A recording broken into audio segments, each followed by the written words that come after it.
Hi, good evening, everybody. So I just want to give you a little bit of background in terms of what Kantar does. So I know Edith has covered it in terms of the countries that we talk to consumers in. But from a South African perspective, we've spoken to 2,000 consumers, which we've done now for the past 4 years.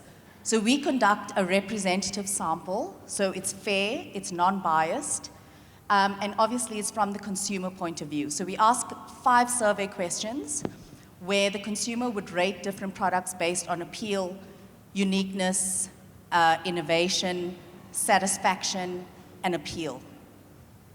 So what we do is we do all the nice, sexy calculations in the background, and then we come up with the winners based on all the categories that we've surveyed. So what was really nice this year compared to last year is we had 44 categories in the survey last year, but this has really grown. It's really become quite explosive. We've covered 77 categories this year, so it's been really great to work with the team and to get the results as quickly as we did. Before I leave, I just want to give you some information in terms of consumer behavior and spending and what we're seeing from the research data that we've collected. So Kantar currently runs World Panel. So this is our panel data that we collect in South Africa across 2,000 households. And what we found is, yes, there's a 6% decline in terms of household consumption.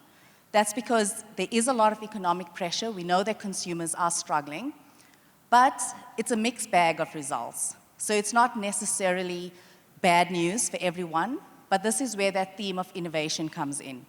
So how do we find the opportunities despite the fact that the economy is contracting? So what we have found is that there are at least 12% of the categories, specifically FMCG, which are actually growing. And this is mainly growing around health, wellness, convenience foods, and it's mainly driven by your affluent consumers. So affluent consumers are particularly benefiting from the fact that we've got lower fuel prices, and they seem to really be enjoying the benefits. However, what we are seeing is that your lower income consumers, unfortunately, are really struggling. So this is where that drop in household consumption has been seen most significantly. So again, as I've mentioned, yes, it's a mixed bag of results. So where do we see the opportunities? So one of the key opportunities is to find ways of understanding the nuances across consumers.